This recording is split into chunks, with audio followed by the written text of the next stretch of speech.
Good morning, everyone. Welcome to the Impact of Design Thinking at D-School session. My name is Lucille Roberts. I'll be moderating the session. I'm very pleased and very proud to be here today to showcase some people that has come through the D-School since its inception in 2016 and who's still around and who's still involved in some way. And so today's session, this very session, is about the impact of people, not just of design thinking, but actually the people that come through the school and what they've done with design thinking, both in their lives, but also in their businesses, and in their personal lives. So I'm going to start off with giving you just a little bit of an overview of the D-School. As I said earlier, it was started in 2016, and the vision then was to be the African Centre of Excellence in Design and Thinking, and to capacitate and empower individuals from diverse backgrounds to collaborate in groups with the purpose of developing relevant and responsive solutions to challenges in a world of constantly changing context. And we do this at the D-School through various ways, mostly our student programs. You see, we have quite a few of our foundations program that was completed last week Friday. Thank you guys for the support, and thank you for being wonderful ambassadors for the D-School. Welcome. And then we also do lots of student UCT partner programs, so with different faculties. And we also run a program specifically for teachers. It's called Design Thinking in STEM, that we run with Siemens Stiftung. They are a partner in that endeavor. So today I have three people that I know quite well. I'm going to start off by just giving a brief introduction of each of them, so reading out their bios, and then I'm going to hand over to them. And we're going to keep to the theme or the three objectives that's been overarching the festival for the last 2 days, which is the celebrate, to interrogate, and the anticipate. And so they will start off by celebrating their stories, celebrating their journey of design thinking, and celebrating their time from the start to where they are currently at the D-School.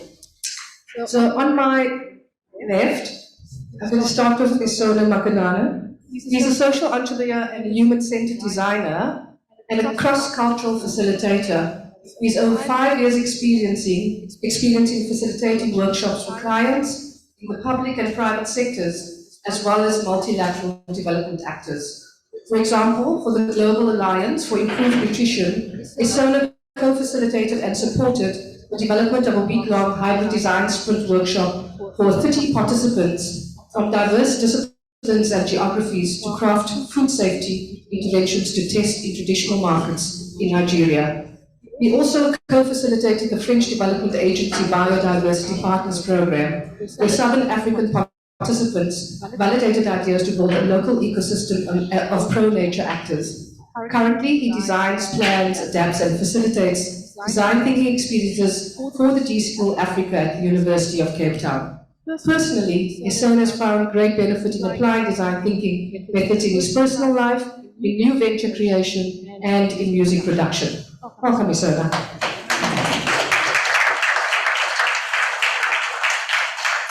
And further to my left is Nailah Conrad. She's a lecturer and program convener for the MPhil in Health Innovation, Division of Biomedical Engineering at the University of Cape Town. Nailah is a lecturer since its inception in 2015, where she guides multidisciplinary students to innovate for health through the use of design thinking methodologies and has played a major role in the development of the course curriculum. Nailah is trained as a coach and lead with the Hasso Plattner D-School Africa since 2016 and facilitates the use of design tools amongst diverse participants, ranging from members of the finance industry to postgrad students since 2016. Nailah believes that innovation will lead to better health services and products that will alleviate South Africa's massive burden of disease. Welcome. And then to my furthest left is Ntsako Mgiba. He's a qualified mechatronics engineer from UCT. He's also the CEO and co-founder of a security technology company called Younger that seeks to democratize access to safety in township communities. He's a Mandela Rhodes Foundation alumni, class of 2018, a Haringey's Fellow, class of 2020, and Oppenheimer Generations Fellow, class of 2020. He has product management experience working for local fintech giant Yoko. He considers himself a first principles thinker and thoroughly enjoys solving complex problems using design, technology, and some strategic thinking. When he's not building his own company, he advises other founders and creates content for his YouTube channel, where he teaches about leadership and early stage startup knowledge. Welcome, Ntsako. So the three speakers that we have on the stage today have all had parts, and still some have parts with the D-School. And I'm going to start with Esona and ask him to talk about how he started and got involved with the D-School in 2016, because you started off at Raymond Ackerman Academy as a student, an entrepreneurship student, right? Okay, I'm handing over to you. Awesome, thank you, Lucille, and good morning, everyone. Really lovely to be here. And yeah, let's get down to it. I think when I first heard about design thinking was through the Raymond Ackerman Academy entrepreneurship program. And what I didn't realize at that time was that I had already been exposed to some of the values that design thinking actually stands for. So just to go back for a bit of context, I actually grew up in a very small town, about 2 hours from Durban, called Bizana. That's where I was born and bred. And just to give you an idea of what that looks like, it's about 30 kilometers from the main city. It's a small village called Mabeni, and everything that happens is kind of stuck within that Mabeni bubble. It's a very remote village. And I wasn't from a very well-off family. It was one of the poorer families. And you would know the difference between a poorer family and a better family through a crop. So if a family had a crop, which meant they had some sheep or goats or cows, then you know that, oh, okay, at least this family has a bit of activity. And that was important because, like I said, in that village, everything from the food we ate was created by the people in the village. So my family tended to work with other families to plow and grow mealies so that we could eat. And as a result of that, we actually had to work a lot with other families. And that's my first reference upon reflection of some of the values that I think come through in design thinking, things like collaboration. So from a very early age, I had to be collaborative and I had to start working with other people. So when I came across the D-School and kind of saw design thinking in action, when I got exposed to design thinking, I would have thought, I think just reflecting on my own journey, it should have been much easier for me to get on with design thinking. But I think one of the challenges was the way design thinking was positioned. I think just for a start, I understood what thinking was and design not so much because of the type of education you get from a village. And we tended, when we facilitate design thinking experiences, I'm guilty of this, we tend to be like, design, not the design of the phone, but the design. And I'm like, I don't even understand what the design you are speaking about is. So I had a very rough start with design thinking, but nonetheless, I fell in love with the process because of working with people. I fell in love with the space because it allowed me to externalize ideas, and I actually ended up just staying. And I think I remember at the time, Dr. Ray Futerman was the program manager of the venture design course we're taking. And I'm like, Ray, I really want to stay in this space. How can I come here more? And Ray's like, come and make coffee, we'll figure something out. And that was the beginning of my journey with the disco. And I think what I would like to celebrate today with everyone is one, my journey of moving from being someone who makes coffee at the disco to becoming a program lead and getting to design and contribute to learning experiences, to some of the learning experiences that I actually participated in. And that's one. But I think one of the biggest ones for me is celebrating the people that have come through the disco, especially the people that worked at the disco. Because for me, it felt like without them, some of the coaches are in the room, I wouldn't have gotten to the space that I'm in now.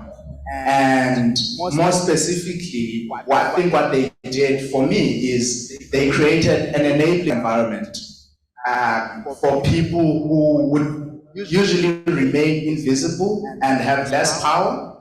And I was one of those people who got the benefit of some of the work that those people actually did and some of the decisions that those people made.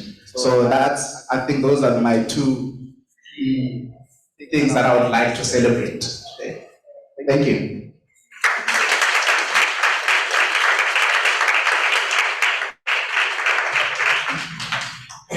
Thanks, Esona. Now we're going to move on to Nailah. So Nailah, as part of and being a lecturer in the health innovation faculty, can you speak about the interfaculty relationship to health sciences and then also multidisciplinary teams that work within the MPhil program?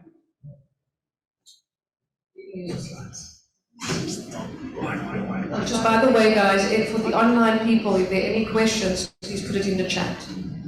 Is this on? Okay. So hi everyone, good morning. So I'm an academic announcer, so I'm going to bring confidence to the campus. And also a few slides of progress. I'm Nailah Conrad. I'm the program convener for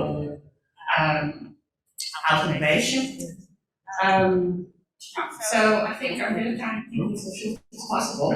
I think I've listened to a lot of talks here, and I think we all know the reason why would we have design thinking health, because it's a good idea, and it's needed. So that's what I'm going to celebrate today is the journey that I've traveled so far in trying to get design thinking into the health space. But as a good designer, as a good design thinker, I'm going to start that by telling a story. So that's quite time. Far off the place for biomedical engineering, a head department wanted to create a program that allowed all discipline to work on innovations in health in a more holistic manner and trying to address the broader burden of disease of South Africa. And I think I just wanted to basically upfront bring in Professor Daniel Douglas, whose vision of the health innovation program was. So the title that you see there was the title of her MBA thesis, which I think she submitted in 2013. And it was also in MBA space that many people were introduced to design thinking.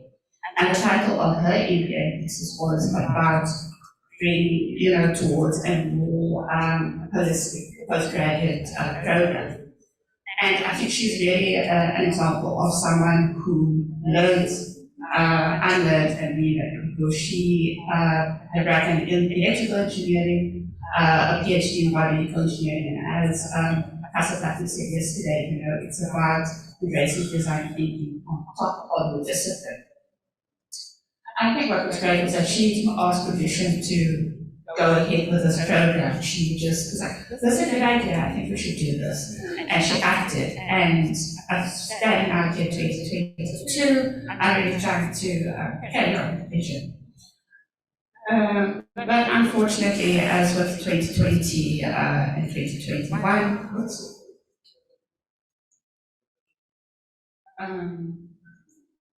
the picture's not coming up. we unfortunately lost Professor Daniel Douglas to battle with cancer last year. Unfortunately, you can't see this, but I still have in the audience, call them our worthy foot soldiers. So that's what I'm trying to be, a worthy foot soldier of design thinking and health. And in a nutshell, this is what you envisage, and this is what we have been doing. So we have Health Innovation and Design, which is the course, and that's 2 semesters. We use design thinking as our methodology.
So what have we accomplished? The methodology gives us framework to which gives us stakeholders' voices, and I'll talk a little bit more about stakeholders later. What we also managed to do is we engage with community voices and bring that into our process, and it gives students tools and approaches and really foregrounds user needs. So we basically have these 3 prongs that we've managed to touch on, which is teaching, community engagement, and research. Unfortunately, the pictures that I have had on here is not coming out. So what I just wanted to talk about was that we had this is a list of all the different backgrounds that we had over the years. You can see it really is multidisciplinary, and they were all mixed in with our medical engineering skills. The picture that I was going to show you was about a few students going to one of our longer projects, which was an old age home. As you can imagine, these are first engineers and nursing doctors all going to this old age home and trying to improve medication adherence. And obviously, their initial ideas was like, oh, exactly medication. And obviously, what design thinking allowed them. So they went there, they could speak to people immediately, and as soon as we came back, that's when they really listened to me. And all the initial ideas, they just parked because that's not going to work. No one has a phone, there's one phone amongst 5 people, there's literacy issues, there's language issues. And just that engagement with the targeted community, they then realize how differently they need to design. And usually it's that process that really gets people involved, and that's what they take away from the course. So we've done a little bit of research, we've written a few papers. about engagement, about stakeholder engagement. But what I really want to touch on, because we were speaking about how do you enter these spaces, how do you go to these different communities, and it's something that we drew upon, which is engaged scholarship, something that the university is trying to bring across into research. And what we realized is that there is this overlap between design thinking and engaged scholarship, where we are actually doing socially engaged teaching. And if we do engaged scholarship well, then if we do design thinking well, we are able to do engaged scholarship well. And this picture that you see now, it's other literature from community engagement. And if you think about how you enter into spaces, we spoke about cultural humility. It really is, where are you on this continuum when you are doing the design thinking practice? Are you just doing outreach or consulting? How much are you really involved? And I think our aim is to be truly collaborative. And I think what's really hard is shared leadership. But I think that I don't think anybody in South Africa to really shared leadership yet, but it's something that we need to aim towards. And another attempt into a research arm that I've tried is the triple Helix model in innovation management. So the triple Helix model for innovation management says that you need to have the university involved with industry, with government, and then you will get good innovation. And if you look at our very famous overlapping Venn diagram of human-centered design, where we have technical feasibility, justifiability, and user desirability, if you overlap that, then you get what the bottom one would be is the quadruple helix, where you bring in, they call it civic voices, or they call it civic society, but it's the user desirability that we talk about in design thinking. And I haven't been able to do much with this, but it is something that I truly believe is something that we can take forward. It should be how we do most things. Again, it's the common sense of design thinking. Just one example that I want to bring across with how I embed a project partner into a semester project. We did a project with Esona Technologies, which is a startup out of UCT, with Dr. Nailah, Dr. Albertus, and one of their students, Dylan Stiegels. And they developed low-cost AI moderated force plates. And they have this technology, and they were like, well, how do we roll this out? How do we make this, how do we get this out there? And we took it a step back, and I started it off with a challenge statement that was a little broader, where we started asking more, how do we design for healthcare workers, in their rehabilitation practice? And that really, and zooming out, allowed us to not force a technology on any one particular group.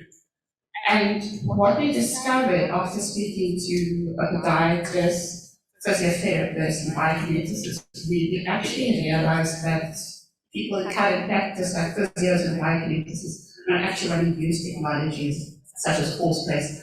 So you could give it to them for free, you could give them the best technology, and they won't use it because it's not part of their day-to-day practice. It would actually hinder their practice.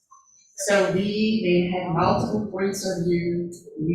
They actually need to be made accustomed to technology that needs to happen earlier. So, and then what a new area that they will be focusing on is actually creating software for the force plate that will allow diabetic foot screening. It's a very specific niche market, but in South Africa, diabetes is a massive problem. So if you could actually catch a foot callus really early, you could prevent progression to amputations. How you link that to that outcome to a design thinking process is something that we need to still figure out. So that's just one of our practical examples. So they actually then have 3 prongs that they're going to be making products for, one for research, one for diagnostics, and one for teaching. And then the interrogate, how are we practicing design thinking? Well, we've had lots of learning about students having empathy. They really become aware of these assumptions. That multidisciplinary team is really where a lot of the learning happens. Sensitivity to the social context is really important because people come to use a team and you can see where you're situated. And of course, like design thinking, such as health innovation and design, really we aim to take them to where the problems really are. They really do appreciate it being a real project and speaking to real people, but there are lots of things that we've tried to improve and will continue to improve. So I think we've tried to have a very unique learning experience. But there's a challenge, there's this problem that we have between the dynamic nature of design thinking and quick learning, fast, but then there's also the need for ethical engagement, especially in the health space. So you can't just have like a 5-minute conversation here or just a half an hour. It takes time to do this. What are we anticipating? Well, my stuff is not showing up properly. So this was supposed to be a feedback trip, guys. And on my top left hand was supposed to be what we're doing well. On my right was supposed to be, what we need to change. So we sometimes land on a very superficial note, which isn't how you want a health engagement to end. There's questions and there's future possibilities, but there's possibilities of programs, perhaps greater visibility who would like to actually collaborate with us. But from the moment we see possibilities is that we're going to be interfacing my work here. This course will hopefully come into the D-School, but before figuring out how that's going to work. And then research themes, this is something that I need to think a bit more. How do we research more to engage teaching? And then what I'm also actively doing is really design thinking into health innovation. So for example, I'm on a research project for development of 5G test bed, and we're going to be using design thinking in order to iterate and improve that test bed before they go to roll out. I'm trying to do smaller workshops with researchers who are interested. I do one with TV diagnostics, and then we're also going to be teacher and not here at the moment, but I think researchers are interested in how do they use design thinking in their research methodology on a broader sense. We need to review our curriculum, redesign it, possibly have potential postgraduate diplomas, shorten it, and see really who would like to get to this person, how do we design those programs for them. So I think I'll stop there. Thank you very much.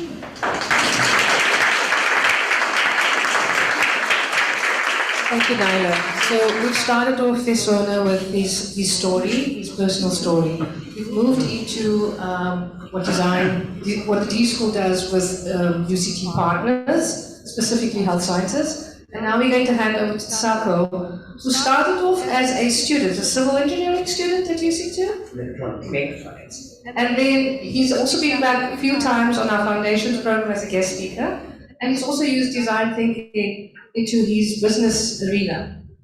Over to you.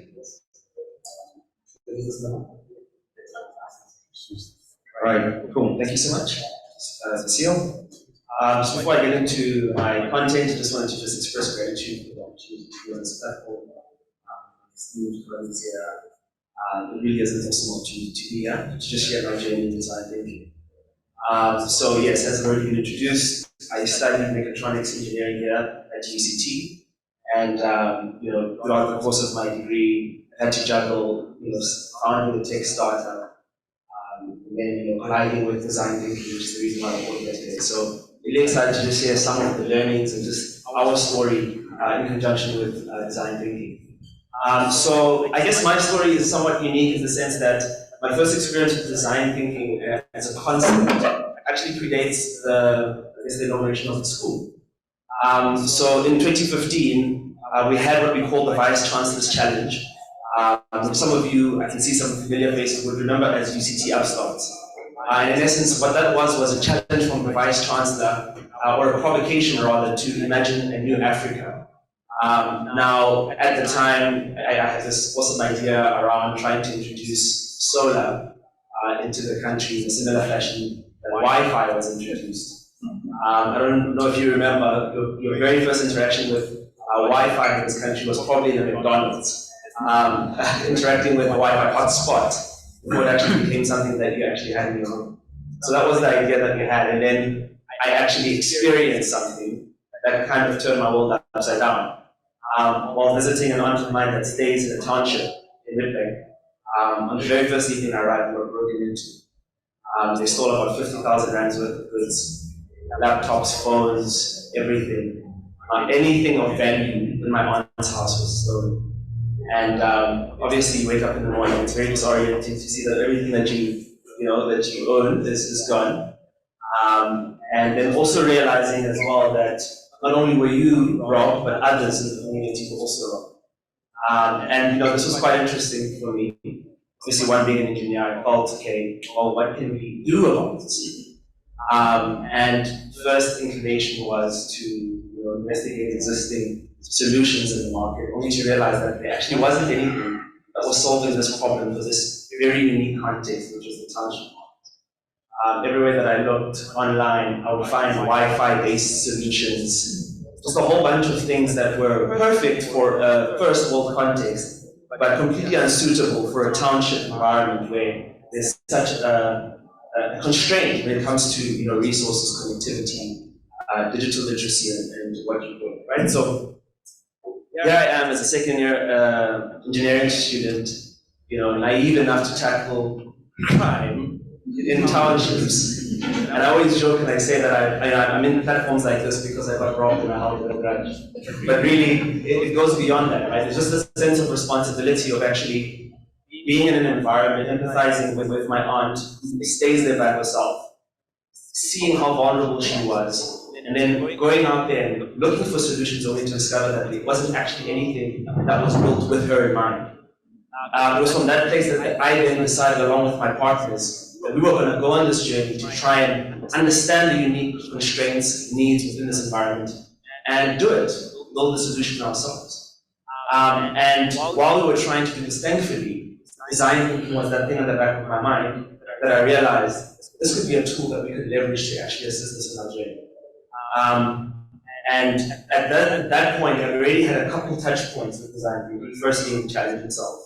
Second of all, being a Flux business game, which UCT students will know about, which is hosted by the Career Service. So at this point, I already had about 2 engagements with design.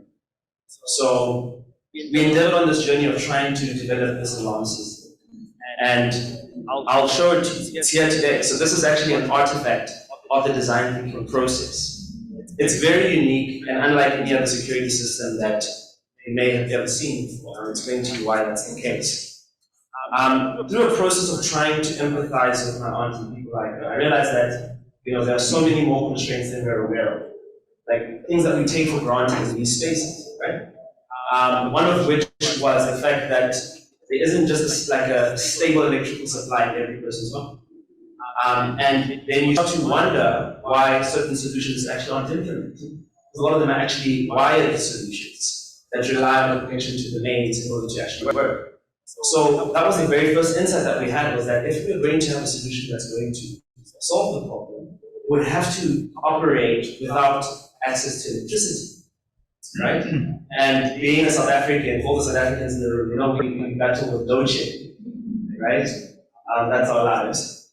I then realized that actually, if the solution was going to work, it has to be able to work without electricity over a very prolonged period of time. And it would have to be wireless, and as you guys can see today, it's wireless and battery powered. Now, I'm very proud to announce that this little device over here can run for about 8 months on a single charge. And that makes it perfectly suitable for rural contexts where access to electricity.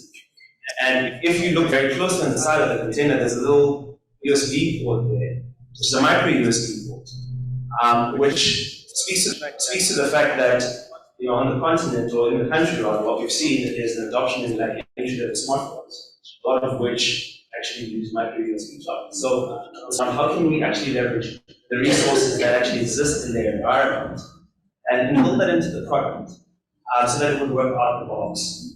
So this is just some of the ways in which, you know, design thinking has really helped us to develop a solution that is contextually relevant.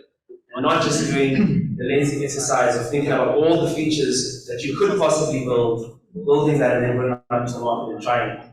I often joke with people and say that if I had done that approach, I would have built Ring, which is a very popular security product that I'm sure is, you know, super pervasive in first world countries. I would have built that. I had the knowledge from the engineering degree, but it was only through the process of actually humbling myself, going down into communities, speaking to users and actually understanding their constraints, have we been able to make the design decisions that we made, and that have helped so much.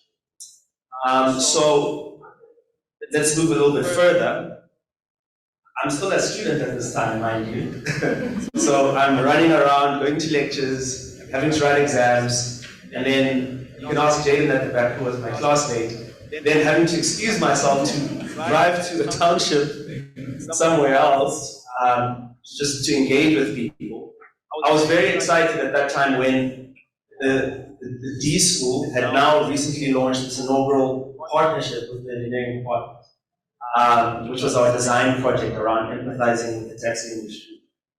So obviously having already experienced design thinking maybe 3 or 4 times by now, I obviously felt like I had a cheat code and I was going to do really well at this. But as we learned from that program, empathizing with the taxi industry is very, very difficult. One, because they would rather be left alone. And yeah, that was then, I guess, my formal introduction with these in terms of the interventions they brought in. And I was really excited about that because up until now, design thinking felt like this secret, the best kept secret that I was fortunate enough to be led into, but I knew that a lot of my peers had no idea about it as engineers. And you know, what an amazing experience that was, just kind of seeing it kind of like being adopted by my peers as well. And I guess I'll fast forward from then to date. What a privilege it is for me to be able to now support the ecosystem through coming in and being a part of the Foundations program, sharing the jungle story with the different students, and just as an example of, you know, the value behind the process itself. You know, today I can proudly say that this is an artifact of the design thinking process. And I'll just explain to you quickly how it works, just to kind of, you know, even demonstrate further how this is different from existing products and that it involves more stakeholders than the traditional alarm system. So how this little device works is that you install it in your house or a shop or your shack, wherever you stay. And you then download the Jonga app, which works on basic entry-level smartphones. Part of the onboarding process is that you would onboard your neighbors. So already now we've gone a step further of introducing a new stakeholder that previously didn't exist in the security category. The relationship that one would traditionally have with their security company is a one-to-one relationship between a company and you. But as we know, in Africa, that's not how things work. We are communal beings, and that's what we saw on the ground. Interestingly enough, we ran some research, and we asked 2 simple questions. If you were in trouble, do you think your neighbor would help you? And the answer to that was yes. And we also asked, if your neighbor was in trouble, would you do anything to assist? And once again, there was an yes. And that was the insight that we needed to realize that, hold on, why don't we then just connect you to your neighbor when you need it the most? So as part of the onboarding process, what happens is that we ask you to add your emergency contacts, which are your neighbors. We also then onboard your local community watch or forum onto that as well. And then once you've actually onboarded yourself onto the app and you've got your device installed in your home, you can then arm and disarm the alarm using your phone remotely, right? And then once it's actually on, if somebody enters into the zone of interest, what then happens is that this alarm sounds 100 decibel siren, which is built on the side, and that's to scare the intruder off. And the more interesting piece that kicks in is that we then automatically SMS all of your neighbors and tell them that there's an incident that's happening within this particular home. And then we then take it one step further, which is connecting you to the nearest police vehicle, to the location of the home. So what we've done there is embrace the fact that, you know, this is such an underserved market from a security perspective, but there is value already existing in the community. And there are people and there are resources. And all we're doing is simply providing technology that's able to bring the ecosystem together. Now, what was once previously a relationship between a security company and a homeowner is now a tool that is able to connect you with your community and is able to invite the community to support one another. So all we simply do is we connect communities. And we believe that connected communities are protected communities. And our role is simply to be on the ground, to listen, and figure out how we can leverage our skills to provide a solution that the community is actually going to leverage. So we don't provide like any form of like armed response. I don't own a bulletproof vest. But what I am really passionate about is actually empowering the community themselves and to organize themselves through our technology to be able to provide that protective force for the community itself. So that is our story with design thinking, and it's an ongoing story. I don't want to glamorize this story. It has its ups and downs. Through my experience trying to roll this out working with communities, I've also encountered the limitations of design thinking. In that trust theme that has just kind of been going around, and that, you know, when you introduce a solution, the whole notion of prototyping is actually met with distrust in the local context. Because one thing that people fear gravely is this notion of fly-by-nights. Because there's so many fly-by-night institutions that come into communities, have these wonderful claims that don't actually fulfill on the promises. So we realized that coming in, trying to introduce paper-based wireframes while touting to be a technology company was not necessarily the best approach. Which speaks to the fact that we really have to figure out how do we, you know, localize the language around design thinking and also the approach, so that, you know, you can find a way to socialize these concepts in light of the fears and the reservations that exist within the local landscape. So yeah, that is our story, and happy to take more questions about Jonga and design thinking.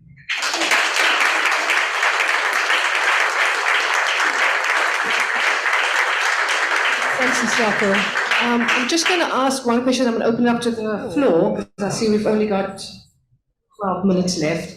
Just in the light of what we're discussing and impact within South Africa and Africa, from each one of you, what do you think are things that we need to be aware of? Because we're talking about communities. We're talking about this last 2 days, language, how important that is. Cultural humility has come up quite a few times. This morning we spoke about Ubuntu. What would you think we need to be, just as ourselves, but also as the D school, in being impactful as we go forward with this continent? Cool. Thank you, Lucille.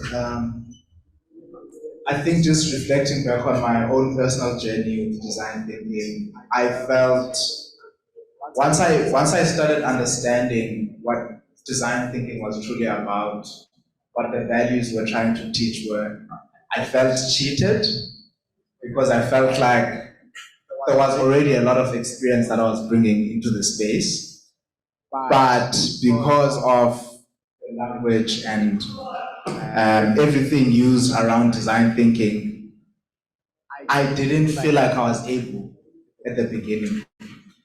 So I think one of the biggest things for me personally is how do we start taking design thinking and start handing it over to the people? Because a lot of the times, even the way we speak about design thinking, even the choice of words we use when we speak about design thinking, we speak about designing for a user, and then we say want to design with the user, which still seems like, in a way, it's like we still have the power as the design thinkers. And I think we're trying to take it further, to completely hand it over to the people. And I think that's the only way we can start answering some of the questions on the language, because people will always have a way of like explaining things. But now I feel like I'm stuck, and maybe we are stuck as design thinkers, because we're saying we're taking the design tools, we're democratizing design tools, but we're also kind of like boxing them in the design thinkers toolbox. Like, yeah, this is a design thinkers toolbox. And I think what we're trying to do now, what we really need to think about is how do we take design thinking and start handing it over to people so that people figure out how it works best for them. I think so it's quite a loaded question.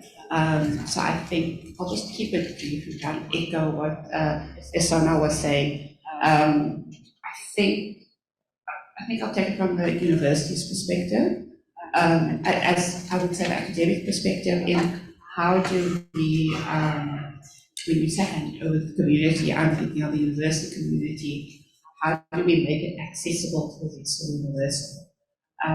How do we take the language and make it accessible to scientists? Because so that is something that I'm actively trying to do, bridging the gap between designing of HIV prevention program, but making sure that we have the discipline to take people with those disciplines with some design thinking language, and then create something that is usable by those people. And I think what's also important, what it comes down to, is creating relationships. It almost seems like it's one of those intangible things, but we talk about it all the time. Going into spaces, going into communities, building the relationship first. It's, I think, almost, we have our 6 phases. We do need, I think, almost like a phase before that. I think Mana's PhD, I think that's what she drew out, was that there needs to be like this very fluid phase before the understand phase, where you establish a relationship with the community that you want to design for, and then you can maybe go into a more traditional way that we practice design thinking. But I think we shouldn't be scared about borrowing tools, maybe spending a little bit more time in certain phases, and instead of giving one day to each phase. If it takes a week to do your understand phase, if it takes a month, that's what it means. How long it takes to establish your relationship with your community partner, for them to feel safe, so they can share with you the insights that you need to continue on with your process. And I think that's very important. I think it's where we need work. It may be where we're not getting it right. And I think that's and I think it's perhaps design thinking in general as well, where we need to do better with our communities.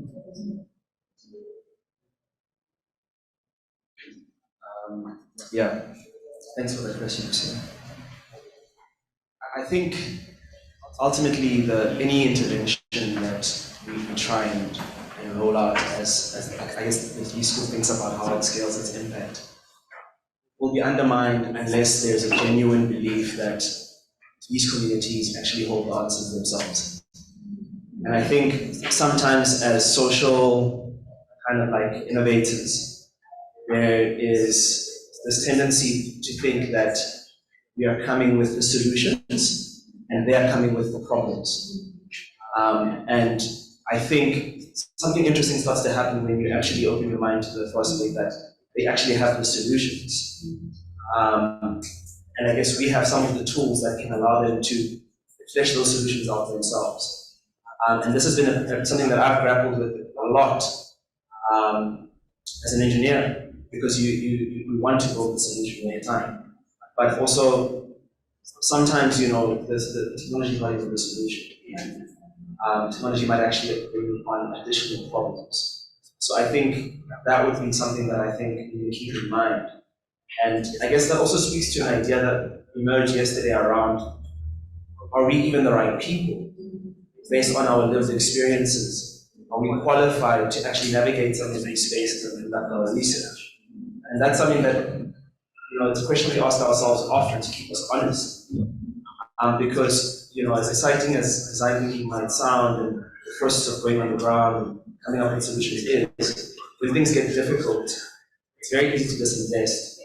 And I think that's what a lot of communities now are struggling with. There's this distrust around these interventions because you don't know how long it's going to stick around for. So I think there's the need for thorough introspection ahead of time around, are we the ones? Do we really care enough to see this through all the way to the end? Because if not, then the community is probably better off without us. And I think if more attention can be, put towards that kind of introspection early on, the better it will be for communities. So yeah, just a very mindful kind of scaling, I think, is what I recommend, as opposed to just, testing in like things, a whole bunch of things in the community and disinvesting, because the passion at the end of the day really isn't there. Yeah.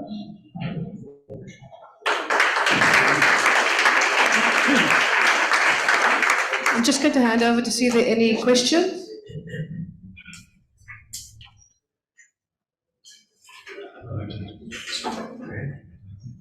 Thank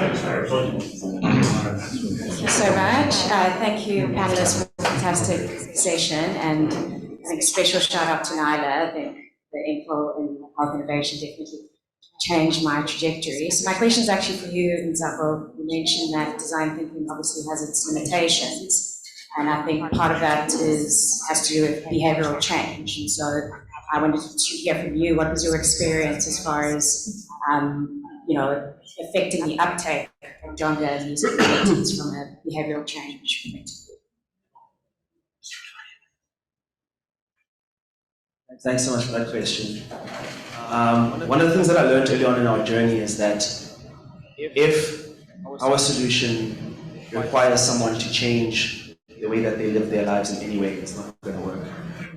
And that's what we experienced. We tried to introduce behavior-altering features and things like that, and it just was not adopted outright. And that doesn't just speak to how they engage with our product, but it also speaks to how they actually buy the product, how they discover the product, how they continue to pay for the service on an ongoing basis. There are ways that they are getting by right now. There are ways that they're paying for services and so forth. And I think the biggest insight for us was, let's try and develop this solution so that it is so simple, you don't have to learn anything new to be able to do it. And I think that's what has led to more uptake and more adoption, because it's like, oh, I can pay for it the same way I pay for airtime, right? I just go to my local puzzle shop. Or I don't have to buy it on an e-commerce website, but there's a local reseller in my community who comes to me and sells them. That we'll incorporate all of that into the process of how we do everything from end to end with the business. So I guess that's the unique insight and answer to that question is, my experience is that people have hired some sort of a solution or behavior as a solution to some problem. Instead of coming with something new and foreign and saying this is the better way, why not tap into what's already working in their lives? And that's given us success.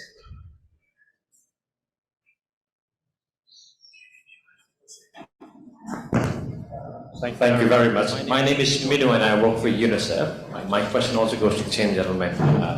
Very exciting example you gave. Congratulations to the school for producing such a fantastic co-founder. So congratulations again. You reached a very interesting conversation at the end of your presentation where you talked about challenges of design thinking with communities. Would you mind just, if I can give this as an anecdote, to just share 2 or 3 challenges that you encountered most when you're designing the prototype? That might be helpful for us. Thank you. I think one was just around the mental model of what a prototype actually is. What I think people usually experience is someone trying to sell a final product to you and then deciding whether they want to opt into that or not. Whereas the design thinking framework, which promotes collaborative from inception all the way to delivery kind of model, I found that in some communities was met with skepticism around how you don't know your story. Why are you asking me deliver the product that you think will solve my needs? So that was quite interesting because that was literally just following verbatim's description of going down with screens with low fidelity prototypes. I found that usually high fidelity prototypes, particularly within township communities, is what usually gives them more trust in your solution. So it is quite difficult to actually, I think that's been the biggest one for us, is just overcoming that trust. And then I think as well, this whole notion that my solution might change tomorrow in light of some insight. Then it becomes, once again, an issue of trust around, but this is what you said it could do. So this whole flexibility that is a tenet of design thinking sometimes can be met with distrust. Okay.